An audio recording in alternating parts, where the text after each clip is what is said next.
안녕하십니까. 오늘 0시 기준 코로나19 신규 확진자가 440명 발생을 했습니다. 사흘 만에 다시 400명대로 올라섰습니다. 방역당국은 설 연휴 잠복기를 고려해 보면 오늘부터 다시 환자 숫자가 늘어날 것으로 전망을 하고 있는데요. 전문가 두 분과 함께 코로나19 감염 상황과 백신 접종과 관련된 이슈들 자세하게 이야기 나눠보겠습니다. 그리고 잠시 뒤 서울시에서 코로나19 백신 접종과 관련된 추진 계획을 발표하는 자리가 마련이 돼 있는데요. 현장 준비되면 저희가 또 연결을 하도록 하겠습니다. TBS 특보 코로나19 오늘도 현재까지 들어온 속보 중심으로 전해드리겠습니다. 먼저 전문가 두 분 모셨습니다. 서울대우 중앙대 약학대학 교수 그리고 강양구 TBS 과학전문기자와 함께합니다. 두 분 안녕하십니까? 예, 안녕하세요. 네, 앞서 말씀드린 것처럼 오늘 0시 기준으로 코로나19 신규 확진자가 440명이 나왔습니다. 어제와 비교해 보면 80명 넘게 늘어난 수치입니다. 집단 감염 확산의 영향으로 보여지고요. 감염 경로를 보면 국내 발생이 417명, 그리고 해외 유입이 23명입니다. 지역별로 좀 나눠보면 서울이 138명, 경기 137명, 인천 17명으로 수도권으로 주로 국내 발생 확진자가 나오고 있고 신규 확진자가 292명으로 집계가 됐습니다. 코로나19로 숨진 사람은 3명이 늘었고요. 위중증 환자는 8명이 줄었습니다. 자, 교수님, 이번 주 수목금토 수치가 중요하다고 얘기를 해주셨는데 어떻게 보세요? 오늘 수치는 전망했던 대로 나온 수치인가요? 예, 그렇습니다. 어제 이제 제가 말씀드린 것처럼 오늘 좀 더 많이 나올 거다. 그렇게 말씀드렸는데 거의 80명 정도 많이 나왔죠. 이번 주 내일 그러니까 목, 금, 토도 다소 오늘과 양상이 비슷하거나 그 부근의 환자가 나올 것으로 생각은 됩니다. 만일에 예상과 달리 내일 금, 토 이때 확진자 수가 더 많이 나오게 된다. 그래서 500명 위로 올라가게 된다. 이러면은 설 연휴 때의 확진 상황이 상당히 나쁜 방향으로 가고 있다. 이렇게 볼 수 있고 아니고 만일에 이번 주 토요일까지의 양상이 다소 정체되거나 다소 내려간다. 이러면은 이제는 통제 가능하겠다라고 하는 자신감을 가질 수도 있습니다. 그렇기 때문에 목, 금, 토까지의 상황이 매우 중요할 것 같고 이것이 단계를 결정하는 데 있어서 또 백신 접종과 관련해서도 매우 중요한 지표가 될 수 있기 때문에 지금까지의 확진자 양상에서 향후 내일부터 시작되는 목, 금, 토가 정말로 중요한 확진자 상황이 되지 않을까 이렇게 생각이 됩니다. 그 추이를 계속 지켜봐야 할 것 같고요. 또 특히나 이번 주에는 백신 접종이 이제 시작이 되니까 우리가 더 눈여겨봐야 할 포인트인 것 같습니다. 어제 화이자 백신과 관련해서 검증 자문단의 검증 결과 발표가 있었는데 일단 어떤 내용이 나왔는지 소개를 좀 해주시죠. 네, 일단은 식약처에서 허가를 내주기 전에 이제 그 자문단의 자문을 거치는데요. 어제 이제 그 일환으로 검증 자문단이 검증을 했고 결과 발표가 있었습니다. 사실은 어제 내용은 그렇게 예상한 결과대로 나왔습니다. 화이자 같은 경우에는 3상 임상시험 결과가 90% 이상으로 굉장히 좋았었는데 우리나라에서 따로 심사를 한 것이 아니라 그 화이자에서 제출하고 그리고 WHO라든가 미국이라든가 유럽에서 허가를 내준 결과들을 그대로 가져와가지고 우리들이 들여다만 본 것이거든요. 그렇기 때문에 사실은 그냥 반복한 거랑 똑같습니다. 이제 화이자 백신 예방 효과가 94% 이상이라는 것, 그리고 또 65세 이상의 고령자가 94.7%의 예방 효과가 확인이 되었다라는 것, 그리고 18세에서 64세 성인 예방 효과가 95.1%라는 것 등등 화이자가 제출한 임상시험 결과 그리고 미국 FDA나 혹은 영국이나 유럽연합에서 승인을 낼 때 했었던 내용이 자문단에서도 이제 그대로 반복이 되었었고요. 한 가지 좀 이제 눈길을 끄는 대목은 임상시험 숫자는 굉장히 적었습니다만은 원래 임상시험 설계 과정에서 16세, 17세에도 임상시험 설계 과정에 포함이 되어 있었거든요. 그렇기 때문에 자문단에서는 이렇게 판단을 한 것으로 보입니다. 16세, 17세가 18세, 19세, 20세 등의 이상과 비교했을 때 신체 생리학적으로 큰 차이가 없고 그렇기 때문에 이 화이자 백신을 접종을 해도 무방하다라고 판단을 해서 접종 대상도 애초에 예상했던 18세 이상이 아니라 16세, 17세까지 포함한 것으로 공고를 내렸습니다. 그러니까 우리나라에서는 화이자 백신이 16세, 17세도 맞을 가능성이 굉장히 높아진 거군요. 네, 그런데 이건 이제 질병관리청에서 결정을 해야 되는데요. 오히려 질병관리청에서는 좀 더 조심스럽게 접근하는 분위기도 읽혀집니다. 그러니까 식약처에서 16세, 17세가 가능하다라고 이야기를 하더라도 질병관리청에서 다른 백신은 다 지금 18세 이상만 접종을 하기로 했잖아요. 그렇기 때문에 그에 준해서 화이자 백신도 18세 이상으로 허가를 할 가능성도 있습니다. 결과는 어떻게 나와야 되는지 좀 봐야 되는 네네. 거군요. 예, 그런데 이제 한 가지 예. 덧붙이고 싶은 것은 아마 이제 지금 1차 검증 자문단에서는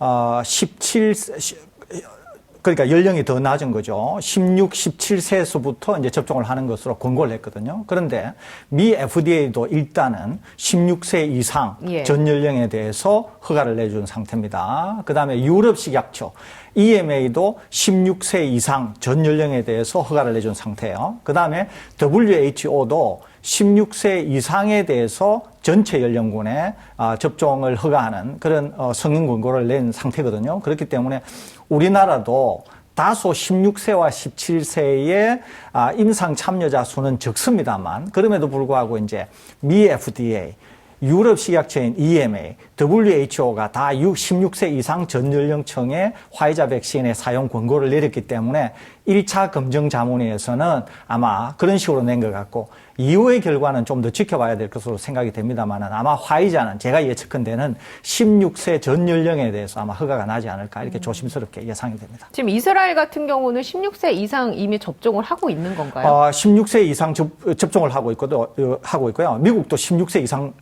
지금 접종을 하고 있습니다. 유럽도 마찬가지고 다만 이스라엘의 차이점이라고 하면은 예. 임신부 또 그러니까 임신 중인 분뿐만 아니라 아이를 낳은 임산부에게도 지금 이스라엘인 경우에는 접종을 하고 있는 것이거든요. 이스라엘은 그런 점에서 다소 다른 나라들보다는 좀 더 전향적이고 예. 좀 더 폭넓게 접종을 하고 있다. 이렇게 볼 수 있겠습니다. 그러면 이건 어떻습니까? 아스트라제네카 백신은 65세 이상에게는 접종이 안 되잖아요. 근데 그 밑에 연령대는 어떻습니까? 지금 이것은 아직 확인된 바가 없고요. 아스트라제네카인 경우에는 16세, 17세에 대한 데이터가 얼마나 되는지를 제가 아직 잘 모릅니다. 예. 그런데 18세부터 64세까지는 확실히 안전성과 효과는 데이터로 검증이 됐기 때문에 우리나라에서 접종이 될 것 같고요. 65세 이상인 경우에는 미국이라든지 유럽이라든지 아니면 다른 기타 나라에서의 데이터가 좀 더 축적이 되면은 다시 결론을 내겠다. 이렇게 얘기를 했거든요. 예. 그런데 지금 아스트라제네카인 경우에는 논문을 통해서 나온 결과를 보면 65세 이상에 있어서도 상당한 효과를 보이는 것으로 생각이 됩니다. 심지어는 화이자 백신보다도 더 좋은 것으로 지금 평가가 되고 있어요. 아스트라제네카가. 그렇기 때문에 아마 데이터 결과만 우리나라에 제출이 된다고 네. 하면은 65세 이상에 대한 아스트라제네카 백신의 접종도 아마 승인 권고가 나지 않을까 이렇게 생각이 됩니다. 그 아스트라제네카 백신과 관련해서 최근에 발표된 논문이 있지 않습니까? 네, 그 그렇습니다. 내용을 좀 소개해 주실까요? 네, 이 랜시디라고 하는 굉장히 유명한 논문에 이제 실릴 예정인 그 데이터가 이제 미리 공개가 되었는데요. 이제 스코틀랜드에서 이제 영국의 스코틀랜드가 이제 540만 정도가 백신 접종 대상인데 그 중에서 110만 명 정도가 이제 먼저 백신을 접종을 했습니다. 근데 그 중에서 이제 절반 정도는 아스트라제네카 백신을 접종을 했고 절반 정도는 화이자 백신을 접종을 했고요. 또 접종 대상도 18세부터 그리고 80대, 90대 이상까지 그러니까 노인 요양시설에 예. 계시는 분까지 굉장히 넓은 연령대에 걸쳐가지고 이 두 백신이 접종을 했는데 이 스코틀랜드 같은 경우에는 이 540만이라고 하는 규모가 있고 우리나라의 건강보험 그 시스템처럼 백신 접종을 했는지 안 했는지 그리고 백신 접종을 한 다음에 입원을 했는지 안 했는지 등등이 굉장히 데이터로 잘 그 추적이 될 수 있도록 시스템이 구축되어 있다고 합니다. 그렇기 때문에 백신을 접종한 분들과 백신을 접종하지 않은 분들 사이에 어떤 차이가 있는지를 모니터링하기가 굉장히 좋은 조건인 거죠. 그래서 이제 영국 방역당국과 스코틀랜드 지역 방역당국이 들여다보기 시작한 것입니다. 그랬더니 12월 15일까지 110만 명 백신을 맞은 군과 그리고 백신을 맞지 않은 나머지 스코틀랜드 군들 사이에 비교를 해봤더니 백신을 맞은 군들 사이에 입원율이 획기적으로 감소를 한 겁니다. 의료체계 부담이 그럼 많이 줄어들었거든요. 네, 그렇습니다. 그러니까 입원율이 획기적으로 감소했다는 이야기는 무엇이냐면 백신을 접종한 분들이 중증으로 이어지는 비율이 백신을 접종하지 않은 분들의 중증으로 이어지는 비율보다 굉장히 떨어졌다라는 이제 인상적인 결과를 이제 내놓은 결과고요. 이제 우리 입장에서 이제 또 이제 굉장히 고무적인 것은 무엇이냐면 아스트라제네카 110만 명 중에는 아스트라제네카 백신을 접종한 분들도 있고 화이자 백신을 접종한 예. 분들이 있는데 주로 고령층들이 아스트라제네카 백신을 접종을 했습니다. 그런데 아스트라제네카 백신 같은 경우에는 오히려 한 달 정도 지났을 때 효과를 따져봤더니 네. 화이자는 85%였는데 고령층이 주로 접종한 아스트라제네카 백신의 효과는 94%였습니다. 그러니까 한 달이 지난 시점만 예. 놓고 보면 우리나라의 많은 시민들이나 혹은 우리나라의 많은 언론들이 그간 이야기했던 것과는 다르게 오히려 아스트라제네카 백신이 훨씬 더 효과가 있었다라는 거죠. 그러면은 일단은 서울시에서 발표하고 있는 브리핑을 보시고 관련한 내용을 좀 더 자세하게 이야기 나눠보죠. 자, 지금 코로나19 백신 접종 추진 계획과 관련한 브리핑이 서울시에서 진행이 되고 있습니다. 현장 목소리 함께 들어보시죠. 시민들의 자발적인 협력, 자영업자, 소상공인들, 그리고 의료진의 희생과 헌신 덕분에 서울의 1일 확진자는 지난달 초부터 100명대를 유지하고 있습니다. 그러나 아직은 들쭉날쭉입니다. 최근 250명대까지 치솟는 날이 나왔고 100명대 후반인 날도 찾아 아직 안심하기에는 이릅니다. 또 최근 병원, 어린이집 등 감염 취약시설에서의 집단 감염이 연이어 발생하고 있고 이동과 모임이 많았던 설 연휴 잠복기 역시 완전히 끝나지 않은 상황입니다. 해외발 변이 바이러스 또한 재확산의 위험 요인입니다. 서울시는 앞으로도 검사, 추적, 치료를 근간으로 한 S방역의 3T 시스템을 견고하게 가동해 코로나19 안정세를 확고히 정착시켜 나가겠습니다. 동시에 코로나19 백신 접종을 차질 없이 안정적으로 추진하는 데 최대한의 역량을 집중하겠습니다.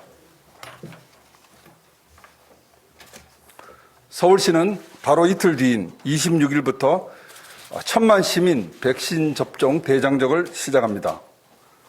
오늘은 그 여정에 앞서 시민 여러분께 접종 계획과 과정을 설명드리고 적극적인 참여를 요청하고자 합니다. 서울시는 18세 이상 서울 시민의 70% 이상인 약 606만 명에 대한 접종을 인플루엔자 유행 시즌 도래전인 10월 말까지 완료를 목표로 접종을 본격화합니다. 서울시는 전시민 백신 접종이라는 전례 없는 도전에 앞서 접종 대상별 3단계, 접종 방법별 3개 출액, 또 모니터링 조치를 위한 3중 관리에 이르는 333 대책을 마련했습니다. 첫째, 접종 대상을 우선순위에 따라 분류하고 3단계에 걸쳐 순차적으로 확대 접종하겠습니다. 중증 혹은 사망 위험도, 의료 방역 사회 필수 기능, 그리고 지역 사회 전파 위험도를 고려하여 우선순위를 정했습니다. 2월에서 3월 1단계 접종 대상자는 총 9만 6천 명입니다. 전체의 1.6%에 해당합니다. 26일부터 서울시 내 요양병원 137개와 요양시설 277개의 만 65세 미만 입원 입소자, 종사자 등 22,615명에 대한 접종을 시작합니다. 대상자의 92.1%가 접종에 동의한 만큼 신속하게 추진하겠습니다. 이후 고위험 의료기관 종사자, 코로나 대응 요원들에 대한 접종이 이뤄집니다. 1차 접종은 3월까지, 2차 접종은 4월에서 5월까지 완료할 계획입니다. 의사가 근무하는 요양병원은 백신 직송을 통해 자체 접종하도록 하고, 요양시설은 의사와 간호사 등으로 구성된 보건소 방문 접종팀이 찾아가거나 또 시설별로 의사 등을 통해서 접종을 시행하도록 하겠습니다. 4월에서 6월에 있을 2단계에서는 전체 대상자의 30.5%인 185만 명에 대한 접종이 시작됩니다. 65세 이상 어르신 154만 5천여 명, 노인 재가복지시설 이용자 1만여 명과 종사자 5,700명, 또 1단계 접종 대상에서 제외된 의료기관과 약국 종사자 26만여 명, 장애인 노숙인 시설 입소자와 종사자 총 2만 8천 명이 그 대상입니다. 7월에서 10월 3단계에선 전체 대상자의 67.8%인 411만 명에 대한 접종이 대대적으로 시작됩니다. 50세에서 64세 성인, 고혈압 등 만성질환자, 군인, 경찰, 소방, 사회기반 종사자, 교육, 보육시설 종사자부터 그 외 시민까지 순차적으로 접종 대상을 확대해 나가겠습니다. 둘째, 접종 방법은 백신의 특성과 도입 시기, 또 접종 대상자의 상황을 종합적으로 고려해서 예방접종센터, 위탁의료기관, 또 방문 접종의 3개 트랙으로 구분해 진행하고자 합니다. 우선 예방접종센터에선 초저온 관리가 필요한 화이자, 모더나 백신 접종이 이루어집니다. 정부가 중앙접종센터 한 곳을 국립중앙의료원 내에, 또 서울시가 지역접종센터 29곳을 구민회관, 체육관 등 대규모 공공시설에 설치 운영합니다. 자치구별로 한 개소를 기준으로 설치하되 인구가 50만 명 이상인 강남, 강서, 노원, 송파 4개구는 한 개소씩 추가 설치해 지역별 병목 현상을 예방하겠습니다. 지역접종센터의 경우 현재 25개소에 대한 장소를 확정했습니다. 그리고 서울시 1호 지역접종센터는 성동구청 내 다목적 강당에 설치됩니다.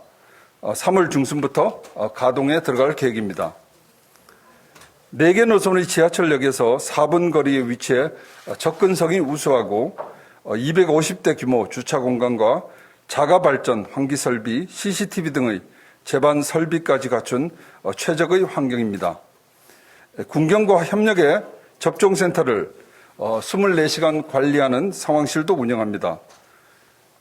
예방접종은 협약을 통해 서울대 병원에서 위탁에 수행하고자 합니다. 서울대학병원에 위탁에 수행하고자 합니다. 원활한 인력 확보는 물론 예진, 예방접종, 이상반응 모니터링, 응급상황 대처까지 프로세스별로 전문적 의료 지원 시스템이 가동될 것입니다. 서울시는 1호 지역접종센터를 우수한 표준 모델로 만들어 지역 여건에 맞는 맞춤형 접종센터 조성의 발판으로 삼기 위해 최선을 다해 준비하겠습니다. 나아가 서울시는 대학병원 인프라가 집중된 서울의 장점을 활용해 1호 센터와 같이 지역 접종센터와 대학병원 매칭을 유도함으로써 서울만의 특화 운영 모델도 정립해 나갈 계획입니다. 서울시는 3월까지 8개소를 추가 설치하고 7월까지 25개 자치구 전역에 나머지 센터도 순차적으로 설치를 완료하겠습니다. 시민들께서 평소 다니는 집 가까운 병원에서 편안하게 예방접종을 하실 수 있도록 위탁의료기관 확보도 6월까지 3,500개소를 목표로 차질 없이 추진하겠습니다. 1월 말 수요조사를 통해 3,151곳의 참여 의향기관을 확보한 데 이어 백신 공급 확대에 맞춰 현장 점검 과정을 갖고 순차적으로 위탁 계약을 추진합니다. 이들 기관은 순차적으로 가동에 들어가고 추가적인 수요 조사와 접종 홍보 안내를 통해 신규 위탁 의료기관도 발굴해 나갈 계획입니다. 찾아가는 접종은 노인요양시설, 중증장애인시설 등의 입원 종사자 등 방문 접종이 곤란한 분들을 위한 것으로 주로 1단계 대상자들에게 시행할 계획입니다. 25개 자치구에서 의사 74명, 간호사 173명, 행정인력 170명을 배치해서 총 41개 방문 접종팀을 구성 운영합니다. 셋째, 시민들께서 안심하고 접종하실 수 있도록 예방접종 이후 이상 반응 등에 대해서는 예진, 모니터링, 그리고 응급조치 등 체계적인 3중 관리 대책으로 대응하겠습니다. 백신 접종 전 예진 단계에서 알레르기 반응과 관련한 아나필락시스 위험군을 사전에 선별하고 접종 후엔 현장에서 15분 내지 30분간 이상 반응을 관찰하고 모니터링하는 시간을 가질 계획입니다. 귀가 후에 이상 반응이 나타나 신고가 접수될 경우엔 응급 조치가 이루어질 수 있도록 즉시 병원과 연계하겠습니다. 특히 민관 합동 신속 대응팀을 운영해 중증 이상의 위급 상황이 발생할 경우 빠른 조사와 대응에 나서겠습니다. 이상 반응 소통을 위한 시구 질병관리청 간 핫라인도 운영됩니다. 더불어 3일 후 문자 알림 서비스를 통해 이상 반응 여부를 체크하고 예방 접종을 받은 시민들이 이상 반응을 손쉽게 신고할 수 있도록 예방 접종 도우미 앱 등의 플랫폼도 가동할 계획입니다. 끝으로 투명한 정보 공개와 시민 소통에도 만전을 기하겠습니다. 시민들의 다양한 궁금증을 해소하기 위해 지난 18일부터 서울 홈페이지 내에 백신 전담 페이지를 운영 중이며 오는 26일 접종 개시와 동시에 일일 접종 현황과 접종자 수, 또 접종 시설 현황은 물론 이상 반응자 현황 및 조치 결과 등의 재반 정보를 투명하게 공개합니다. 여기에 더해 120 다산콜에 코로나 예방접종 일반 상담센터 운영을 시작했고 또 답변의 전문성을 높이기 위해 전문 간호사도 오늘부터 배치했습니다. 예방접종이 본격화되는 5월 이후에는 간호사 등 의료 인력을 추가 투입해 즉답이 어려운 전문적인 내용은 다시 전화드려 답변하는 콜백 서비스도 본격 실시하게 됩니다. 시 홈페이지 응답소 내에도 백신 관련 신고 및 불편 제한 전담 창구를 운영해 예방접종 과정에서 파생되는 시민 불편과 애로사항을 접수 해소해 나가겠습니다.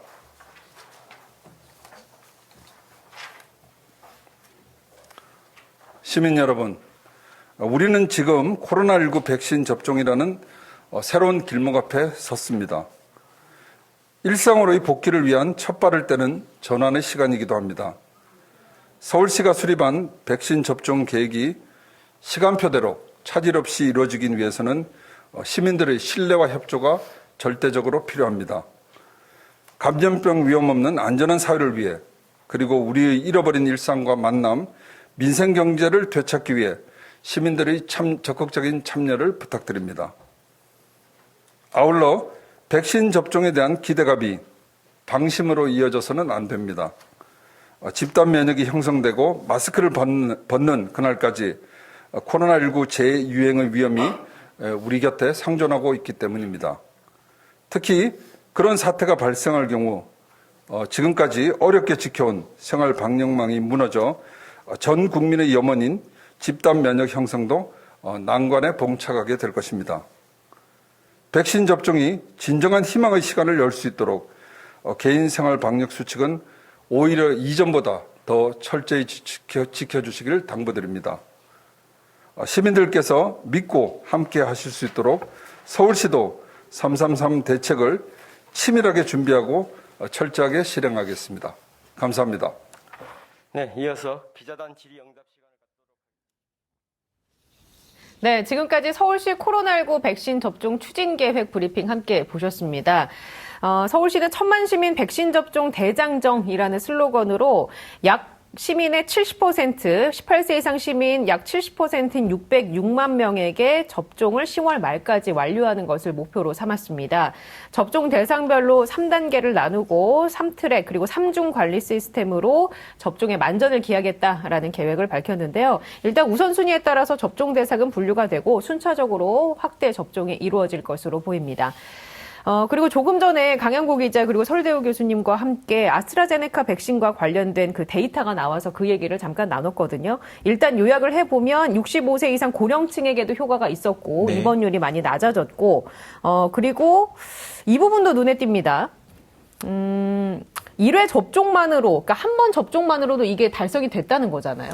예, 그렇습니다. 제가 약간 좀 추가 설명을 드리려고 예. 하는데요. 영국 스코틀랜드 지역에 540만 명을 대상으로 한 겁니다. 그러니까 백신 접종은 화이자와 아스트라제네카 백신으로 110에서 120만 명이 접종이 되었지만 분석 대상은 540만 명에게 이루어진 거예요. 그러니까 백신 접종한 분이 120만 명 정도 된다고 보고 540만 명에서 이분을 뺀 나머지 분들, 그러니까 이분들이 바이러스 감염에 더 취약한가 아니면은 이번에 더 이제 많이 되는가 이걸 분석한 거죠. 그러니까 백신을 맞은 사람하고 백신을 안 맞은 사람을 서로 비교 분석을 한 겁니다. 비교 분석을 해보니까 먼저 1차 접종을 하고 나서 쭉 시간대별로 해보니까 언제 효과가 제일 좋으냐 하면은 28일에서부터 34일째가 될 때 백신 효과가 가장 뛰어난 거예요. 처음 맞고 난 이후에요. 그렇습니다.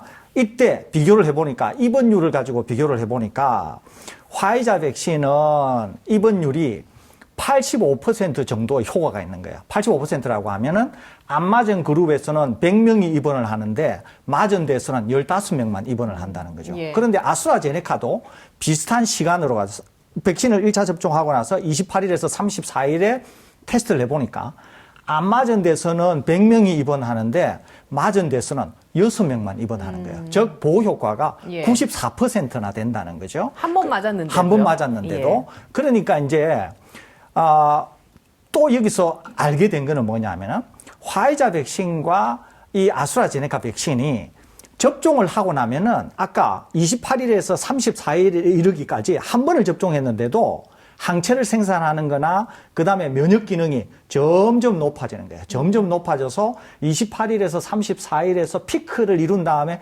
떨어지는 거예요. 그렇기 때문에 두 번 접종이 필요하다는 거죠. 화이자는 21일을 기준으로 예. 그다음에 아스트라제네카는 이제 8에서 12주에 2차 접종을 하고 나면 또 더 길게 되겠죠. 그러니까 이제 더 길게 가는 것은 아직 여기서 못 봐서 네. 데이터가 없습니다. 그러니까 한 번 접종한 걸 가지고 비교를 했다는 거죠. 그러면 왜 입원율을 가지고 비교를 했냐는 예. 거예요.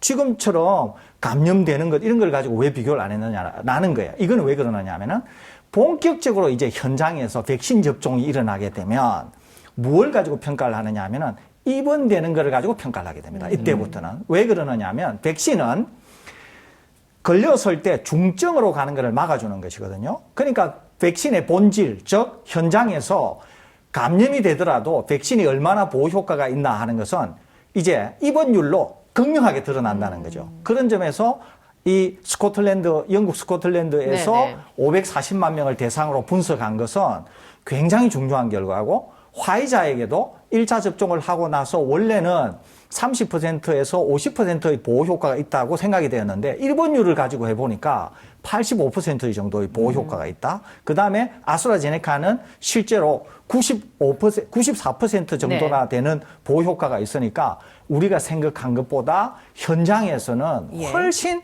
효과가 뛰어나고 더더구나 아스트라제네카 백신인 경우에는 65세 이상에 대해서 다소 우리가 유보적이었지 않습니까? 네네. 그런데 스코틀랜드 지역에서는 아스트라제네카 백신 접종한 사람들이 대부분이 누구냐 하면은 80대 이상이에요. 예. 대부분이. 거기에다가 그러면, 예.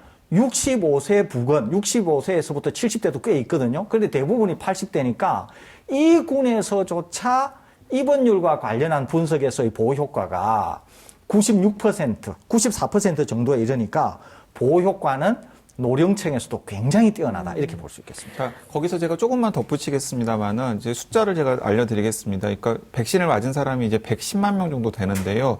그 중에서 65세 이상이 65%예요. 비율이 높군요. 예, 비율이 굉장히 높습니다. 3분의 2 정도가 일단 65세 이상이라는 것도 좀 강조를 드리고 싶고요. 그러니까 계속해서 지금 아스트라제네카 백신에 대해서 유럽의 여러 나라들이 허가를 내주지 않을 때 고령자들에 대해서 그리고 우리나라 방역당국도 65세 이상 고령자에게 접종을 보류할 때 들었던 유일한 근거가 뭐냐면 65세 이상 고령자에 대한 데이터가 부족하다라는 이유였거든요. 근데 이번에 리얼월드 데이터, 그러니까 실제로 현장에서 백신을 예. 접종을 한 다음에 얼마나 보호효과가 되는지를 추적 관찰을 해본 결과인 것도 굉장히 중요하지만은 그 결과의 대상이 되었던 분들이 65세 이상의 백신 접종군의 65%였단 말이에요. 그리고 또 65세 이상 중에서 70대 이상의 경우에는 방금 설 교수님께서 지적하신 것처럼 화이자 백신은 상대적으로 젊은 사람들한테 접종을 했고 나이 든 분들에게 어르신들에게 이 아스트라제네카 백신을 집중적으로 접종을 했는데 한 결과를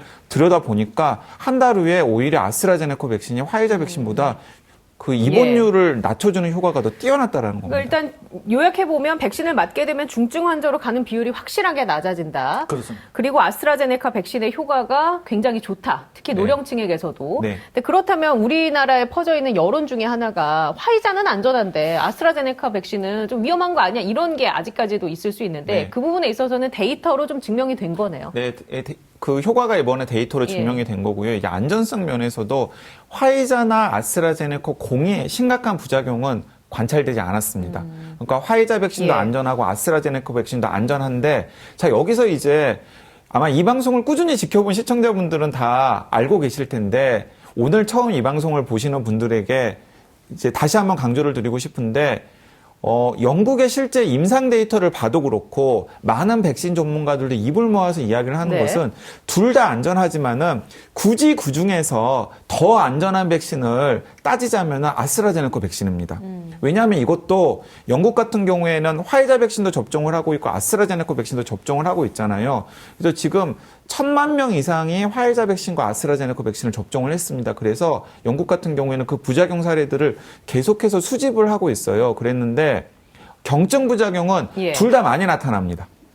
그러니까 첨예한 1,000명, 부작용이요? 1,000명 중에서 한 2명이나 3명 정도로 경증 부작용이 나타나요. 경증 부작용이라 하면은 뭐 팔을 들 수 없거나 백신을 맞은 부위가 부어가지고 혹은 미열이 난다거나 두통이 난다거나 현기증이 난다거나 근육통이 심하다거나 이런 정도의 가벼운 부작용이 하루 정도 지속되는 분들이 1,000명 중에 2명이나 3명 정도 나타나고요. 그 대부분은 또 신기하게도 젊은 사람들이에요. 그렇군요. 네, 젊은 사람들입니다. 그런데 지금 우리는 그런 경증 부작용을 무서워하는 게 아니잖아요. 네.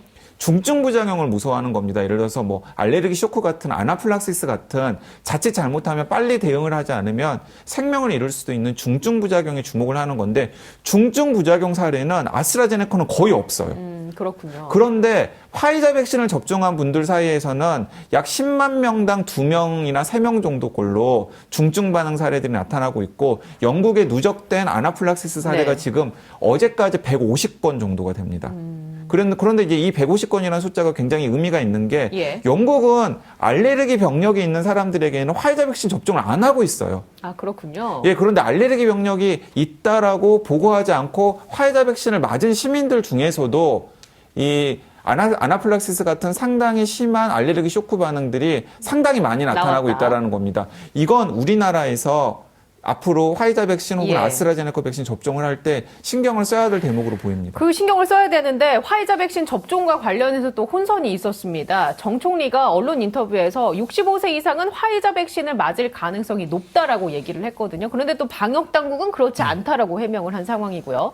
역사적인 첫 백신 접종을 앞두고 중대본을 이끄는 총리 그리고 방역 당국의 목소리가 이렇게 좀 차이가 나면 받아들이는 사람들 우리 국민분들은 이 어디를 믿어야 되나 이 불안을 또 느낄 수도 있단 말이죠. 이 부분에 대해서 좀 얘기를 해주시죠. 지금 이제 백신 접종과 관련해서 컨트롤 타워는 정은경 청장이십니다. 왜냐하면은 일단은 방역에서도 전문가고 이 백신과 관련해서도 자문위를 주관하고 하는 전문가라고 볼 수 있어요. 정 청장께서는. 그런데 이제 총리께서는 중대본의 수장이시기는 하지만은 전문가는 아니시지 않습니까? 근데 이제 아마 총리께서 아마 65세 이상 어르신들을 염두에 두게 발언을 하시다 보니까 이제 이런 약간 설화가 있었던 게 아닌가 생각이 됩니다. 왜 그러느냐 하면은 어쨌거나 지금 우리나라에 제일 먼저 들어오는 백신은 아스트라제네카 백신인데 논란 때문에 65세 이상 고령층 분들이 접종을 못 하고 있지 않습니까? 그러니까 이제 그 다음 날 26일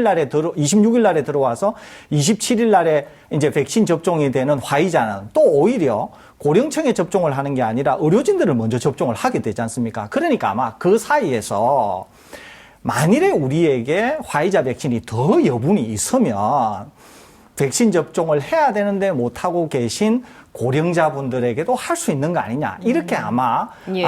말씀하신 건데 이것이 이제 아마 논란이 된 것으로 보입니다. 그런데 이제 중요한 것은 뭐냐면은 지금 전 국민이 백신에 관련해서 굉장히 기대도 크고 굉장히 신경도 곤두서 있는데 총리께서 이렇게 어쨌거나 설화를 만드시게 되면 이것이 불필요한 오해를 만들 수가 있고 네네. 오해가 되면은 이것이 또 불필요한 무질서를 만들 수가 있는 것이거든요. 그렇기 때문에 오히려 총리께서는 밑에 참모진들이나 전문가들의 조언이나 또는 실제로 컨트롤 타워는 정청장이기 때문에 그것을 염두에 두시면서 지금은 굉장히 엄중한 시기이기 때문에 총리께서 발언을 하시더라도 예. 그런 자구 하나하나에도 굉장히 신경을 쓰셔야 되지 않을까 그렇게 생각이 됩니다. 그 화이자 백신이 이제 말씀해 주신 것처럼 27일부터 코로나19 환자를 치료하는 종사자 약 5만 5천여 명에게 먼저 접종이 됩니다. 그런데 초저온 냉동 보관, 그러니까 소위 콜드체인이 필요하다고 알려졌었는데 화이자 측에서 내놓은 얘기는 영하 15도에서 25도 정도에서도 이게 보관이 가능하다.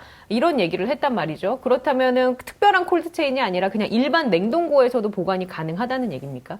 네, 그렇습니다. 이제 화이자 백신 같은 경우에는 까다로운 콜드체인이 가장 큰 약점이거든요. 네. 그래서 화이자 백신을 까다로운 콜드체인 때문에 들여오지 않기로 한 나라들도 굉장히 많이 있는 것으로 알고 있고요. 그리고 실제로 유통하는 과정에서도 많은 나라들에서 피로감을 호소하고 있는 것도 사실입니다.